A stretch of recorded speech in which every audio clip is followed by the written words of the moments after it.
bagaimana tentang qada dan qadar? Oh ya. Kalau qada dan qadar itu kita sudah ditentukan oleh Allah, kenapa masih dimintai pertanggungjawaban nanti di akhirat? Oh ya.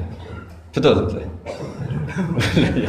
Ya seperti mukadimah saya tadi ya. Jadi ngaji itu harus kafah. Kafah itu artinya komplit. Jadi Nabi dalam banyak hal yang momennya tepat ya menganalisis dengan qada qadar, tapi dalam banyak hal juga melarang orang membicarakan qada qadar. Jadi misalnya gini, kamu kadung ditakdir pernah punya dosa dan kamu ingin tobat, maka dosa yang masa lalu anggap saja qada qadar, terus keinginan tobat itu anggap aturan syariat. Jangan lalu setelah qada qadar kamu tidak berkeinginan tobat. Ini penting saya utarakan karena Nabi itu ngendikan pasti dua kali. Saya jamin di setiap konteks sosial Nabi pasti ngendikan dua kali. Dua kali itu dua solusi. Nabi pernah ngendikan idza dzikiral qadar fa'amsiku wa idza dzikra ashabi fa'amsiku. Jika umatku telah menjustifikasi qada dan qadar fa'amsiku, kamu jangan ikut-ikut. Karena nanti akan yang zina enggak apa-apa, saya sudah qada qadar, yang maling ya enggak apa-apa karena sudah qada. Wah bahaya, bisa hancur syariat kalau seperti itu. Tapi ada banyak hal yang Nabi mengisnadkan itu ke qada qadar. Kayak cerita Nabi Musa dan Nabi Adam. Ada kan di hadis Sahih itu jelas. Ini dengerin, ini betul di hadis Sahih. Nabi Musa itu saking Israelnya, memang beliau orang apa? Pertama, semua Nabi kan pasti ngalami diangkat ke alam roh. Nabi loh ya, tidak sampean Nabi. Sama tidak usah ambisi begitu, Nabi ini. Ketika beliau diangkat di alam roh itu ketemu Nabi Adam. Padahal Nabi Adam kan Abul Basar, tokoh utama ada.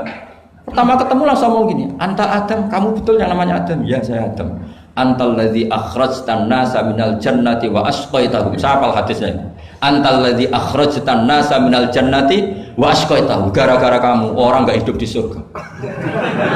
Jadi kalau sampean marah gara-gara kamu, saya harus cari uang sampai Korea gitu. Coba kalau kita masih di surga enggak perlu kerja di mana? Karena semuanya tersediakan, enggak punya istri jelek, semuanya cantik karena bidadari. Gara-gara jenengan kita harus keluar di bumi dan keluar dari surga. Nabi Adam itu karena orang sepuh ya, beliau santai saja. Anta Musa, kamu betul Musa? Ya, saya Musa. Anta kalimu, ya saya kalimu. Anta Sofio, ya saya. Nabi Adam masih muji-muji rilek. Ini pentingnya orang bijak. Jadi kalau sama nanti ngelawan saya tetap bijak insya Allah. Tapi sampean bisa neraka, ngelawan kiai itu dosa. Dosa sekali, bukan dosa biasa, sangat dosa. Nabi Musa, Nabi Adam masih anta sofi wa anta kalimu.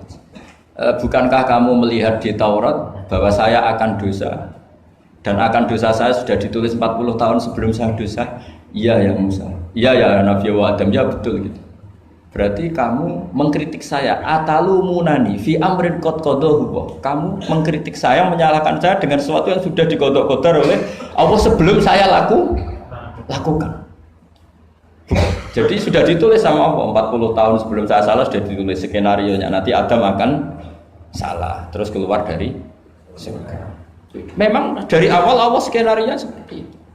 Itu ibarat istri kamu sudah tahu ini kalau miskin setia, kalau sudah kaya nanti pola, itu sudah tahu. Tapi anehnya istri kamu ketika nyata pola kok tidak siap. Padahal sebetulnya sudah tahu loh, iya kan? Makanya saya kalau ngaji di mana-mana bilang kelirunya orang Indonesia itu satu. Kalau ilmunya terbukti itu tersiksa, itu kelirunya orang ini. Semua cowok tahu enggak? Semua lelaki tahu enggak? Kalau enggak pernah nafakoi diomelin, tahu enggak? Tahu. Tapi ketika itu nyata enggak siap. Harusnya ketika nyata diomelin, alhamdulillah ilmu saya benar, termulia. Tapi istri kamu juga gitu. Biasanya wong lanang nek duwe akeh pola. Terus denger sampean mulai cinta orang lain. Harusnya kan alhamdulillah ilmu saya benar kan. Artinya gini, manusia saja bisa memprediksi. Kan nggak mungkin kita nyifati Allah. Allah nggak tahu Nabi Adam salah sebelum nyata-nyata salah. Tentu itu tidak mungkin. Nah, maknanya qada qadar kira-kira gitu. Allah itu tahu apa yang akan terjadi. Tapi tetap saja ini nggak boleh dipakai justifikasi untuk maksiat. Makanya jelas aturan Quran, saya mohon kamu nggak boleh salah. Ini nanti saya baca. Saya hafal tapi ini biar tamu ayatnya. Itu ayatnya kan ma asaba musibatin fil ardi wala fi anfusikum illa fi kitabim min qabli an nabraha inna dzalika 'ala Allahi yasir likai la ta'sau ala ma fatakum wa la tafrahu bima atakum. Jadi apa yang mengenai kamu di bumi maupun ada pada diri kamu, anggap saja itu, yakini saja sebagai qada qadar. Supaya kamu tidak putus asa apa yang sudah terlewatkan dan tidak bangga dengan apa yang kamu udah. Misalnya saya ini kan termasuk kiai keren misalnya. Itu saya tidak pernah bangga karena memang ditulis kalau suatu saat Gus Bah itu keren. Jadi bangganya di mana? Kan sesuai skenanya. Jadi untuk menghilangkan ujub bangga itu dengan cara iman sama qada qadar. Terus likaila tak soala wafatakum, kamu tidak perlu putus asa dengan apa yang sudah kelewat. Misalnya masa lalu kamu ya tadi diusir istri, suami, macam-macam lah, utangnya banyak, wes sudah bangkit saja, itu sudah takdir. Jadi mungkin ada yang menyarikan, coba ini carikan, mungkin di surat Hadid atau apa yang nanti dicari ayatnya. Pokoknya ayatnya tadi apa? Ma asoba min musibatin fil ardi wala fi anfusikum apa? Illa fi kitabim min qabli an nabraha. Inna dzalika 'ala Allahi yasir. Likaila taksau ala ma fatakum wala tafrahu bima atakum. Jadi qada qadar ditulis supaya kamu tidak putus asa menyesali apa yang sudah kelewat dan bangga kumoluhur terhadap apa yang kamu dapat. Jadi misalnya Pak Jokowi jadi presiden untuk menghilangkan ujub ya, memang sudah ditulis kalau akan jadi ya biasa saja sesuai skenario.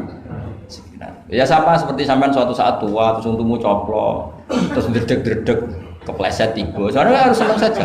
Zaman kamu muda juga sudah tahu kalau nanti akan seperti itu. Gitu. Jadi kalau itu terjadi, ya sudah, memang akan seperti itu. Jadi ringan saja. Ini pentingnya ngaji. Jadi sesuatu itu mudah sekali kalau dianalisis dengan dengan L. Ya cukup ya. Satu lagi aja kan. Kalau nggak salah itu surat Hadid. Biar ditahukan suratnya.